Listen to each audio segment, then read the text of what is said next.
Hi, and welcome to 9 to 42, the podcast from the team at the Guitar Show UK. Join us for interviews, updates and chat with artists, influencers and those that manufacture the gear that we love.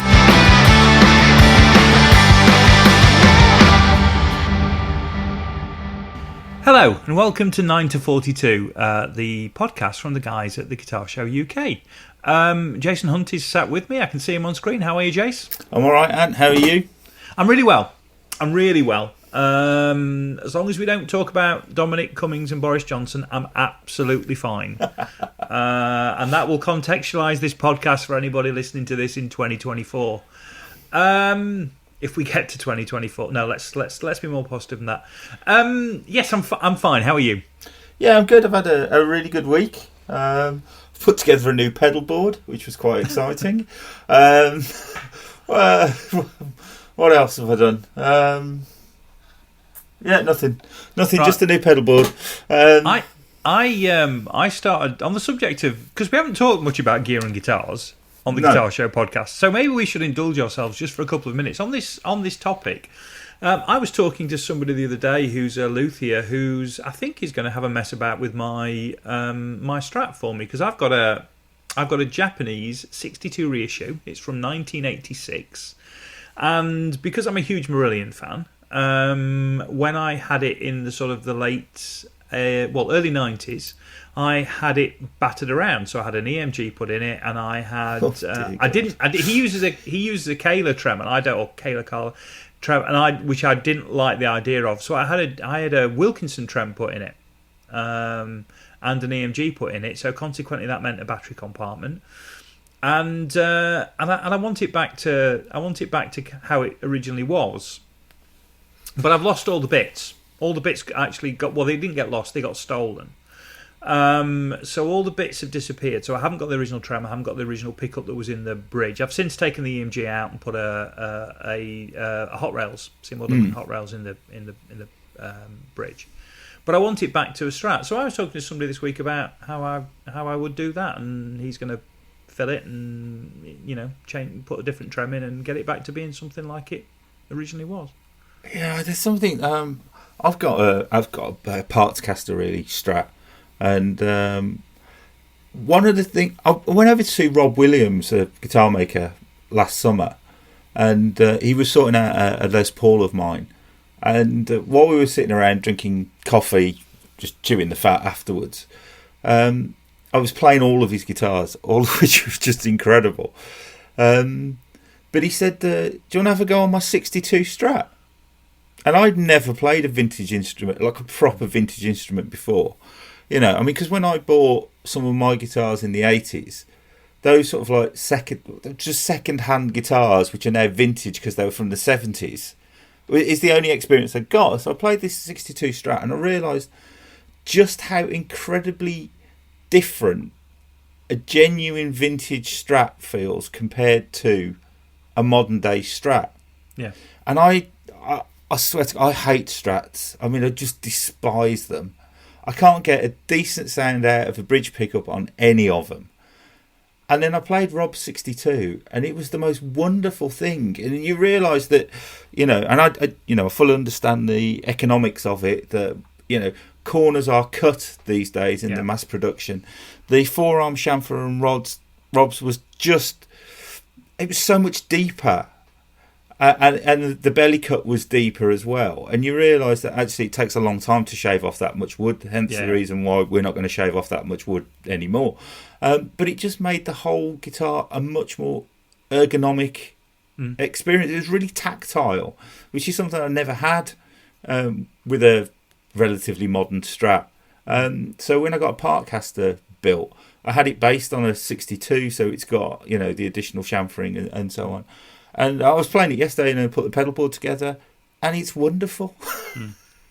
This is the one guitar that's stuck with me all the time when I've been through lots of other stuff. I've never been a Gibson fan. It's always been Fender for me, and then other things. But I mean, I've gone through American Strats, I've gone through Tellys, I've gone through any number of different things, and this is the one that's never, ever gone away. And I just want it back to being it to. It's a beautiful thing in seafoam green, and I just want it. I don't like the battery compartment on the back now, and all those things. I just want it back to how it should be. So yeah, that's become my little. Ended up chatting to a guy I know, who is actually the guitar tech for Steve Rothery, actually, bizarrely, and he's going to do some work on it for me. So same sort of thing, because I haven't bought anything guitar wise for ages, but I think I'm gonna have the. I've been saying that. I've been thinking about this for 5 years. I've been thinking about this about as long as I've been thinking about the tattoo. So, there's no guarantee it's gonna happen anytime soon. Though, to be fair, the tattoo is going to happen as soon as we sit down in your office next, because I can see that coming. But yes. Anyway, we digress and have been told off for digressing. But what the hell? Talk about guitars on the Guitar Show podcast. No reason not to. No, not at all. Right, there we are. Yeah, cool. Anything exciting happened to you this week, music-wise? Because we haven't talked about new music or anything through the lockdown, have we? Oh, I've had a sort of a bumper Amazon delivery of stuff that I'd had on pre-order. As soon as you kind of get the notification that you can order it, it'll be out in whatever time. Yeah. In fact, I have the new Butch Walker album. I love Butch Walker. I have the new Jason Isbell album, which is just incredible, and I have the new Brian Fallon album, all sitting there. Plus, I bought Pet Sounds because I've never owned it, so I thought I should. So that's what Amazon have delivered this week. Well, I've on your recommendation, I listened to the Rob Thomas album produced by Butch Walker. Oh yeah, and it's excellent, absolutely excellent. That's had quite a few. That's had quite a few plays. But unlike you, I'm a streamer, so I've just been dipping in and out of Spotify. But I think my Spotify reach has got a lot further. I've been doing that Wikipedia black hole thing on Spotify. Where you click on something and then you end up clicking on something else, and you click on something else, and what have you. Mm-hmm. And I've been doing a bit of that, which has been quite nice. But the Rob Thomas thing, that was good, because I've not listened to Rob Thomas for quite a while. And then I found myself exploring Air's back catalogue, which I know isn't very guitar-y based, but that gets a bit weird in places. I wanted something a bit kind of ambient and a bit kind of, to go with. We were having something to eat last night. I thought, a bit of background music, something a bit weird. And we had not that Air's weird, it's very mainstream, but when you let it carry on, when you let Spotify carry on and they start to find the rarities and the B-sides, it gets a bit odd, a bit quick. But I've only got one album by him. Can't remember what it's called. It's probably Moon Safari, the same one that everybody else has got. Yes, that's the one. Anyway. So we've got another interview for you this week, because we chatted to, and as per normal, I'll let you say the name. Earl Slick, which was a real treat and an unexpected bonus. And we've mentioned this before on the podcast, because Earl was locked down with Glen Matlock. So the two of them play in a band, the International Swingers, if memory serves. Yeah. And which is funny, because I've been listening to a bit of that stuff as well. And actually, there's some quite nice stuff in there as well that Glen's been doing, or they've been doing. And I didn't realise that Clem Burke was on drums. Yeah, I know. Blondie's old drummer, or still Blondie's drummer. I don't know. So they'd been doing some stuff together, and Earl got locked down with Glen. And so when we interviewed Glen, we got Earl as a bonus. I know, that was a real it's a treat. So when Glen's PR, Sasha said, "Do you want to interview Glen?" I was like, yeah. And Earl's locked down with him, so do you want me to ask Earl if you can interview him as well? I was like, yeah, absolutely. And it was fascinating. And he's a really lovely chap. I mean, I always said that about everybody. He was a really lovely chap, really, really very generous with his time. And we captured a nice little interview. In fact, we ought to say thank you to Sasha at some point, because we've done quite well out of Sasha, haven't we, so far? We have. I was talking to her yesterday, and I think we're going to do even better. Yes. More coming from Sasha, which is great. So thanks, Sasha. So we'll hand off and we'll leave you with Earl. We captured probably about 10 minutes more than we've been able to publish, simply because we had our first Zoom dilemma. A load of the stuff from the middle of the interview literally disappeared because Zoom had a little bit of a wobble. So we've rescued about 25, 26 minutes worth of interview. There was a little bit more, which unfortunately we tried any number of ways to cobble it together so it made any kind of sense, but it literally, there was no way of doing it because it kept cutting off. Unfortunately, you'd get 20 seconds, then you'd lose 20 seconds, and what have you. And we've rescued as much as we could. It's still illuminating. You'll still enjoy it, and he is a fairly infectious character. So we'll leave you in the capable hands of Jace, myself, and Earl Slick.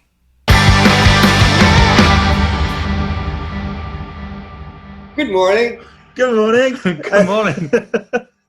Hand gel. Look at that. Let me touch this before I look at you guys. All right, I got it. I've got one of them. Aha! How much was yours? Mine was £5. £5? Yeah. That's the going rate. It's the going rate for hand gel. Jesus, I mean, I must have put about 200 quid of this in my hands just in the last week. Yeah. The only problem now is if you bulk bought toilet roll and you've still got any left, then you're screwed because everywhere's got it back in stock. So but you're always going to use it, though, aren't you? Yeah, but if you know what, you wait till the second wave, and then you could sell it for like 50 quid a roll. Wait till the second wave. And on that cheery thought, yeah. Oh dear. Earl, I'm Anthony. I'm Ant. I'm Jason. Hey guys. And thank you very much for being available to chat. Obviously, we didn't realise there was kind of a men behaving badly, Jack Lemmon, Walter Matthau thing going on at Glenn's house until he mentioned it. So it's kind of great to be able to do this, really. We need to get a film crew in here on some days. It's pretty ripe. Well, we said that was one of the things we talked about before we were chatting this morning to get a few questions together, and one of the things we said is we do hope they're filming some of what's going on in that house at the moment, because it's got to be good content. No, it's pretty funny. We just haven't gotten it together. You know, maybe we could hire a guy to social distantly film us. Anyway, we've got a few questions together, which I believe, Jace, you've got written down. We've got a little quick fire round for you, which we'll do. So we'll do a few sort of questions, and then we've got a little quick fire round, and then I need to reminisce with you because we've actually been in the same room together. I think it's just that you don't know it. Okay. So, but we can do that a bit further on. I'll let you worry about that while we while we crack on. I'll ponder that. Yeah, ponder that. Yeah, I might be totally wrong on that, but I'm gonna have a stab at it. Anyway, Jace, you have questions, don't you? I do have. I have some random questions. So, what are you doing here right now? Are you stuck in London, or are you living in the UK? Or I'm not. I'm kind of sort of stuck. We finished up some gigs, and then just as we finished up, and I had booked a flight back in March. The United States did this, the first of the limiting flights back and forth, and right when he did that, it seemed everybody wanted to beat the deadline, and they all flew into Kennedy at the same time, right in the midst of this virus. Yeah. And I said, you know what? That's really not the safest place to be. And considering that every show we've got is canceled, I just stayed here. Mm. Yeah, the footage at that time when you saw people being herded through like Chicago and New York airports, and there was lines like half a mile long in corridors of people squashed together, and you thought, how's that helping? Oh, look at what happened to New York after that. Put it together. Yeah.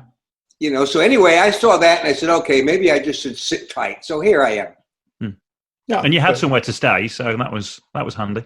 Yeah, I mean, yeah. I'm still trying to get over this. I'm still finding this all a bit surreal. I'm not laughing anymore. This isolation thing does start to crack you up after a while. Yeah. Are you aware that you've got some painting to do?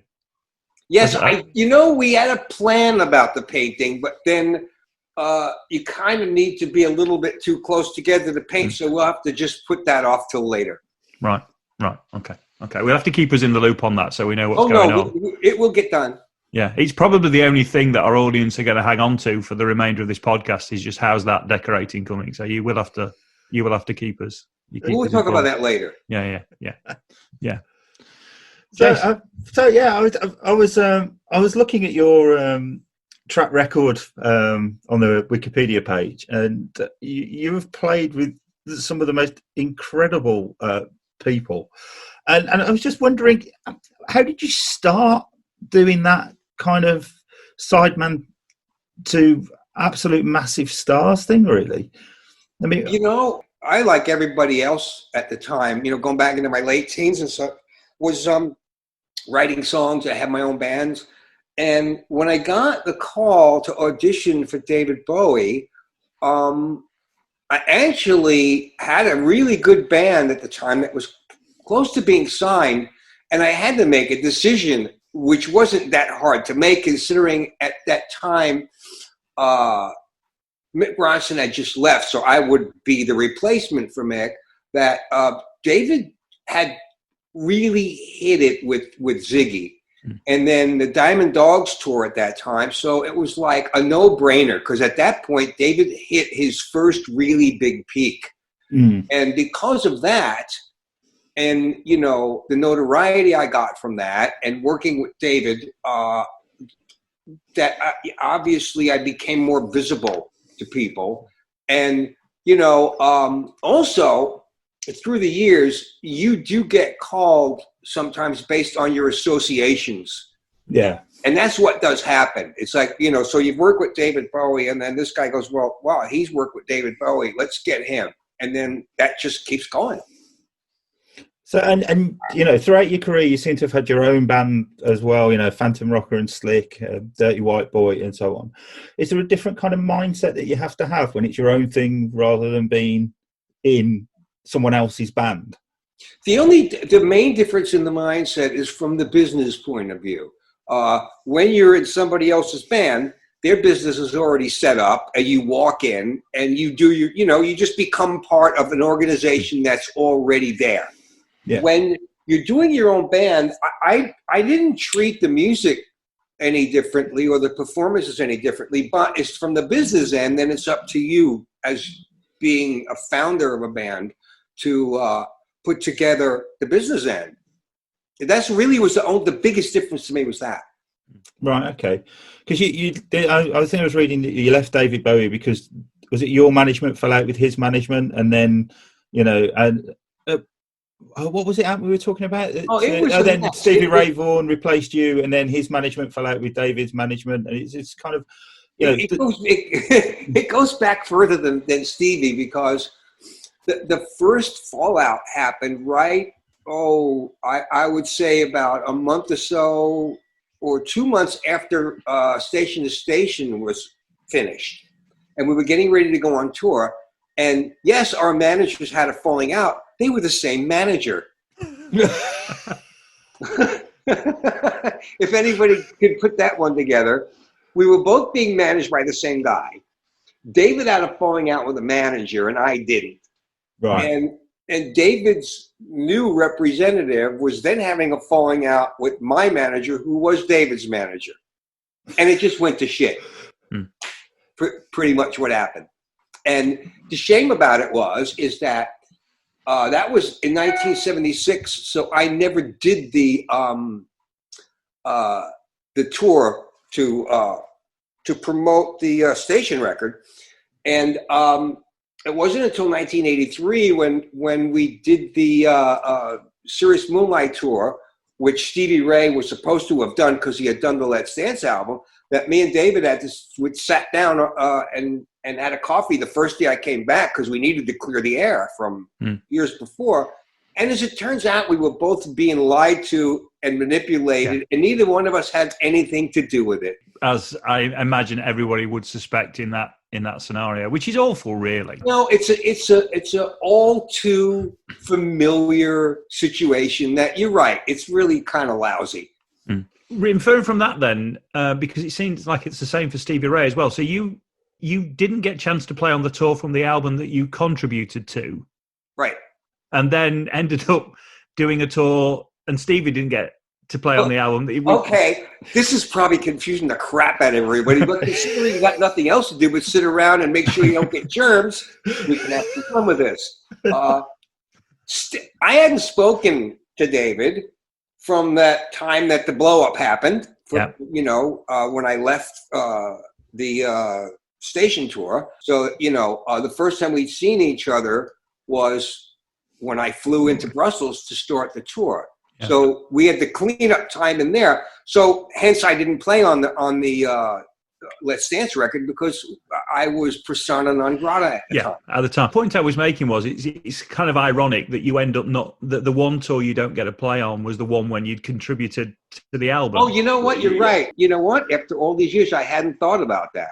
I was promoting Stevie's record, but I never got to promote mine. Yeah. And I guess, the tour for the album is the one that will always have the most tracks played from the album, just as a kind of a rule of thumb, you would guess. Yeah. So even though tracks from that album will have been played on future tours, it won't have been the same as actually being on the tour for the record, because that's when you might play 6-7 tracks from the album. True. And obviously if you've put a lot of time and effort and emotion into those tracks, it just seems a shame, really. From your perspective, and to a certain extent, the same for Stevie with the other ones. So it just felt a little ironic for me. Yeah, it is. But the thing is, it's when you're in the middle of it and you're doing the tour, it's the last thing on your mind, really, because you've got this excitement and you've got the music and you've got the stage and you're traveling, and the last thing you're thinking about is that. I mean, you may think about it in hindsight as we're talking about it now, but it's not a thought at the time. Yeah. One thing I need to ask, I'm sorry, this is indulgent from me, and I kind of know what you're probably going to say, but what is that moment like when you're stood on stage and you just open up with a Bowie riff that's something that's so iconic, so the point that you just kick off with Rebel Rebel or whatever it might be? I mean, that must be an incredible moment. It's funny thing is that the only part of the show where you get, I think where you're going is that rush of the opening up with the that's usually happens at the very first song or two of a 2.5 hour to 3 hour show. After that, you go into this automatic pilot mode, which is so cool because I don't think about what key the songs are in, the chords. Matter of fact, all thinking just kind of ceases for the remainder of the show, and you just end up in this zone, and a 2.5 to 3 hour show can go by in a blink. And that's usually the best shows because it just means you're just there.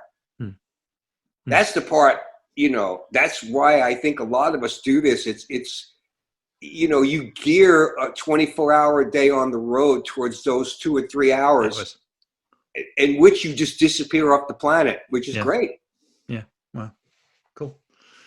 I'm going to really spacey.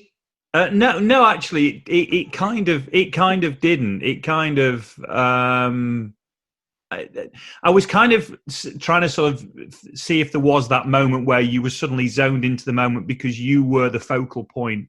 But I can get what you're saying about it's that bit when you start, and then it's almost like because it is. It's a choreographed performance to a certain extent. So, like you say, you go into autopilot mode and you go through. I suppose the only way, to a certain extent, you can deal with it is to be like that. That you just have to. Because I guess if you stopped and thought, "Wow, there's 10,000 people here screaming at me," you might struggle a bit.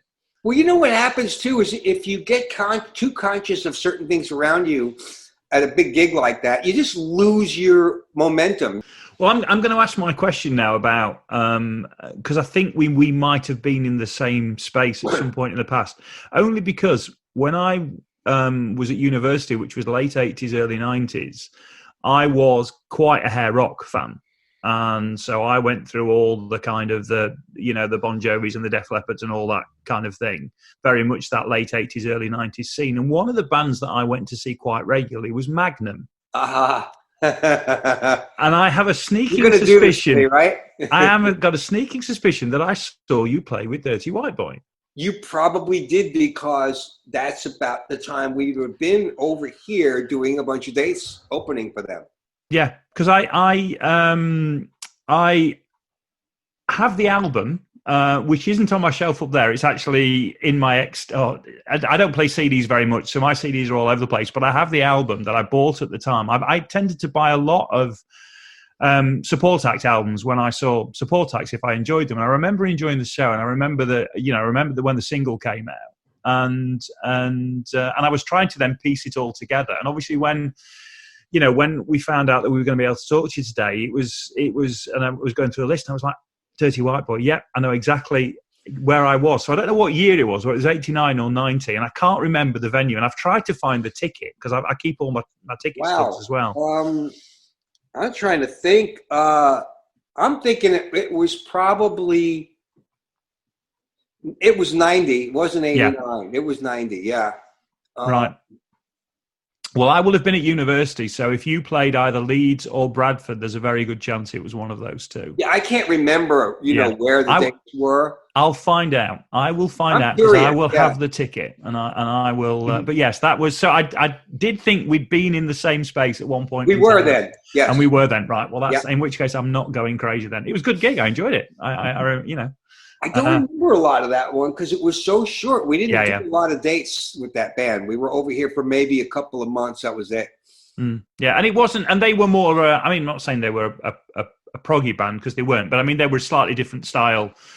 I seem to recall to you. I mean, they were even then. Magnum they weren't part of that kind of what I would class as that 80s sort of soft rock sort of thing. No, they were, if I remember correctly, they were kind of an edgy pop rock band. Yeah.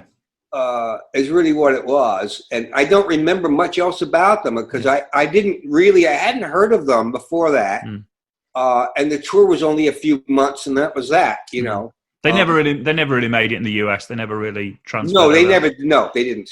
No, I think they were one album they tried to do that, where they got a lot of big kind of production value involved, and it kind of to try and hit that US market, but it just never worked for them, and then they went back to what they were. They did well here, because if I remember, we were doing decent sized halls. Yeah. They were. You'd be going to university and sort of venues, and you'd be going to, a couple of thousand kind of. That's people. What I remember. A few thousand, 2,000 or 3,000. Maybe.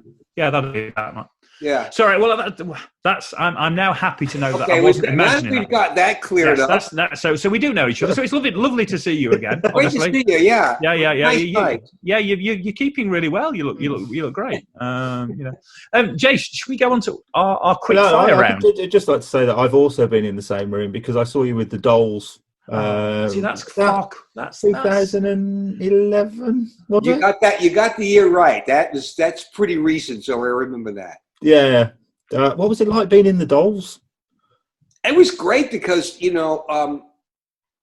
I actually grew up in the same area of New York as David Johansen did, and we'd run into each other over the years, but we didn't really know each other. So, and when a buddy of mine said they need a guitar player to do this tour, I said, you know what? I'd love to do that, because I wanted to work with Johansen. So, it was more than worth it and it was fun.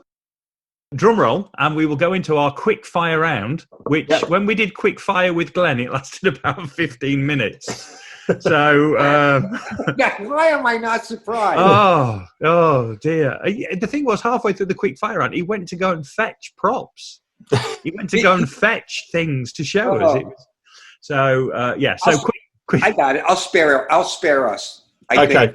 Right. So what one thing in your career are you most proud of?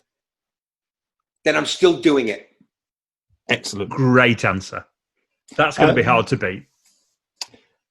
If you could have a dinner party with 3 people, doesn't necessarily have to be music. They don't have to be alive. Who would you like to go to dinner with? My kids, the 3 of them. Oh, Perfect. you're nailing this. That's also a great answer. Which piece of gear do you wish you'd never sold? Ooh, there's a lot of them.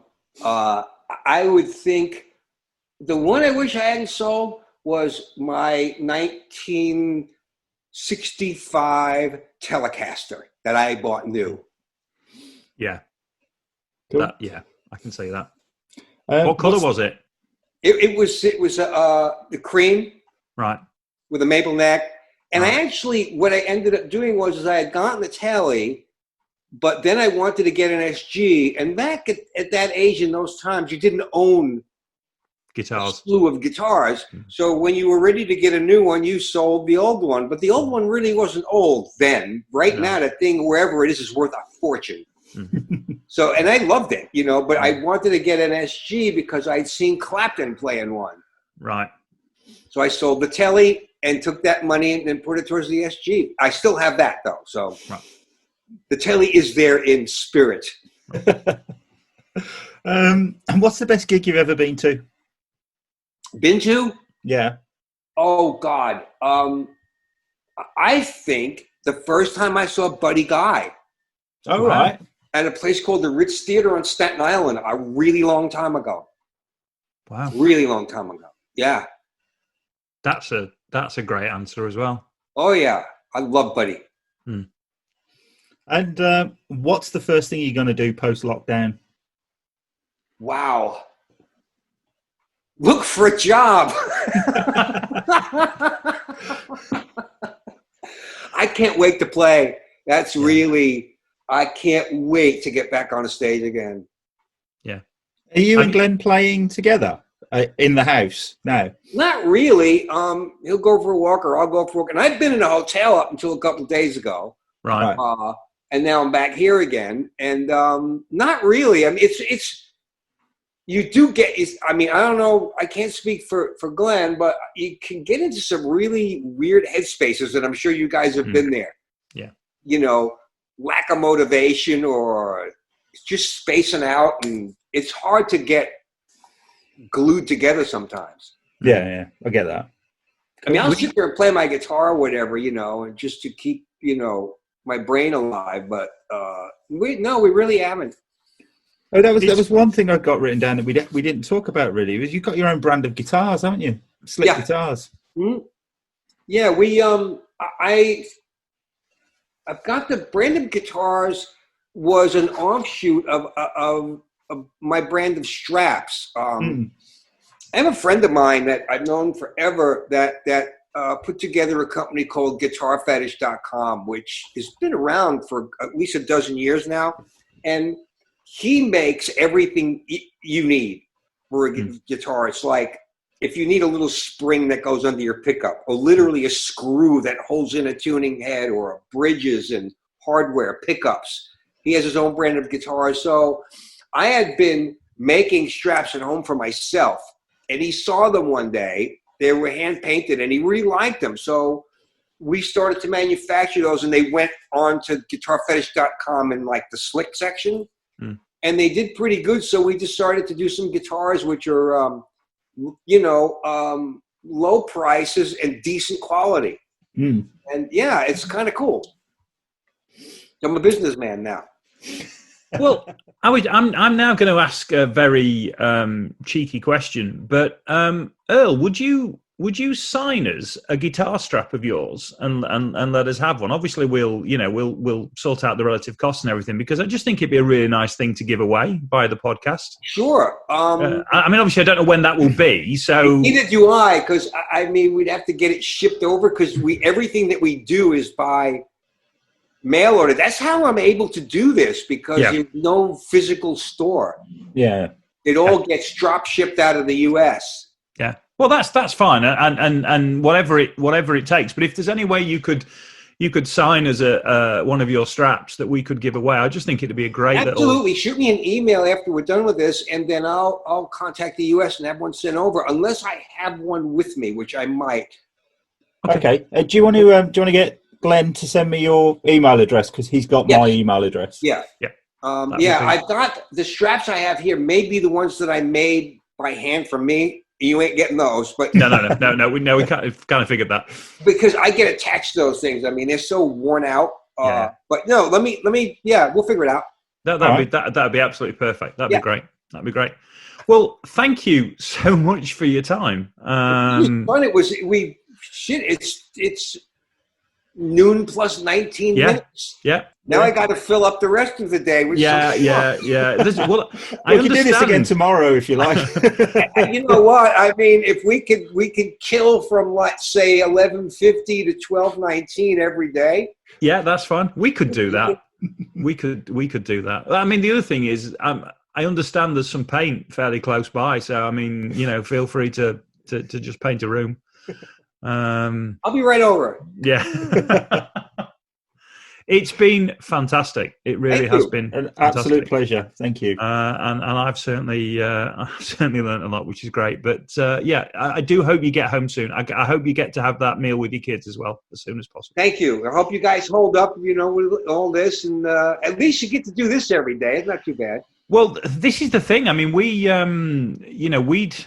started off with the idea of a podcast. We recorded a few interviews at the show this year, and then when the lockdown hit, we were like, "Oh, that's going to kill this project." And then we worked out that we could do some of it remotely. And actually, what it's ended up doing is there's a whole lot of momentum and life in this project now that might not have been there had we not had to find workarounds to make it happen. Organizing and finding people would have been one thing. Now it's easy to find them. They're all locked up in their houses. Everybody is wanting to talk, and they're wanting to talk like straight away. Or locked up with bass players. Matlock. Well, we're doing this. We're doing this as a service. You're getting this on the National Health for your mental well-being. This is actually we're funded by the NHS just to keep you going through this time. I got it. Yeah, this is my corona therapy. This is your corona therapy. You're getting that. So yeah, we all part of the service. Do we need to summon up the old man again? I mean, Glenn. No, because we won't get to eat till about 3:00 if we invite him back in the room. He's gonna come back with his joke book. All right, gents, I guess we're done. Yeah, we are done. Thank you so much. That was actually superb. Say goodbye, Glenn. Bye, Glenn. Bye, Glenn. They said goodbye, Glenn. You have to say it now. Goodbye, Glenn. Bye, Glenn. Take care. Cheers. Bye. Bye.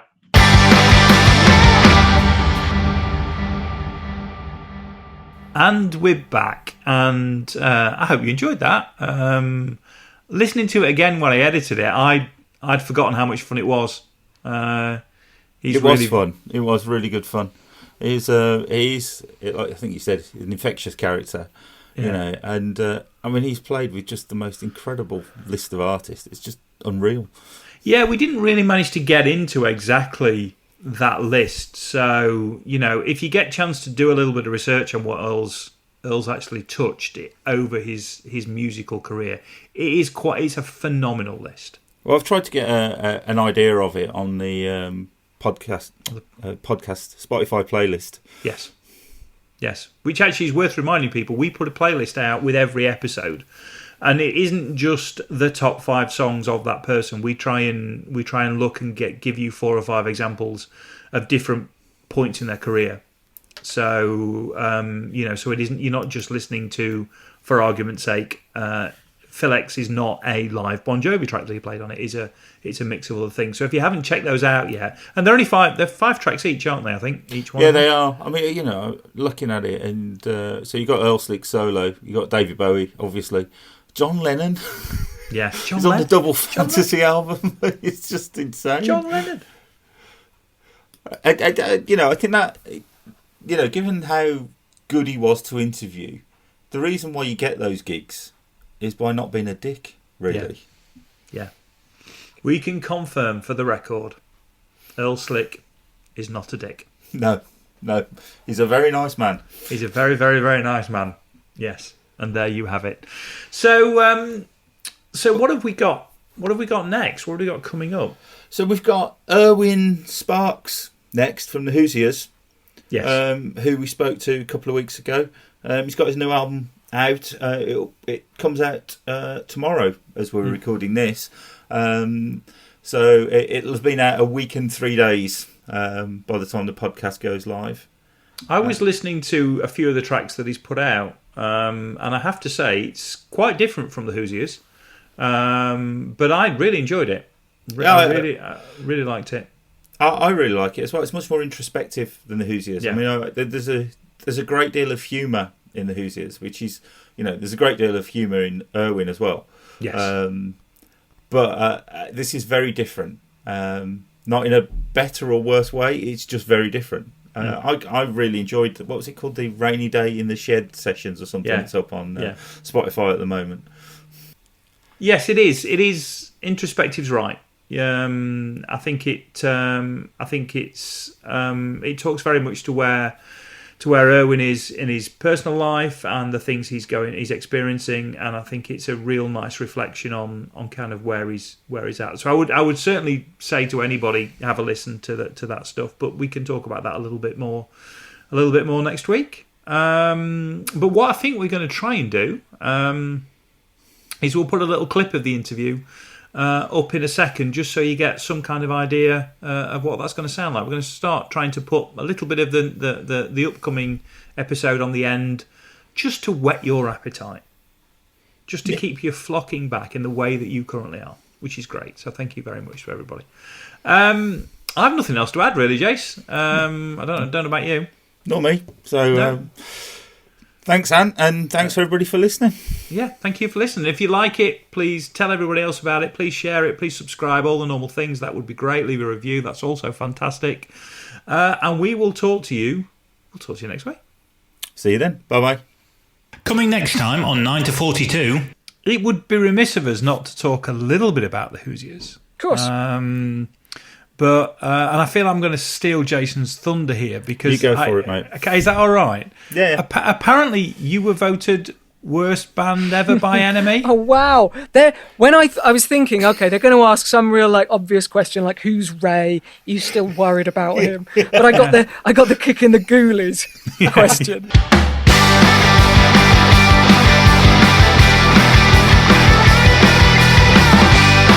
Thanks for listening to 9 to 42, the podcast from the team at the Guitar Show UK. If you've enjoyed the show, then please remember to hit the subscribe button and share with other like-minded souls. For more information about 9 to 42, please follow us on Facebook, Twitter or Instagram at the Guitar Show UK. This has been an A Short Stories production.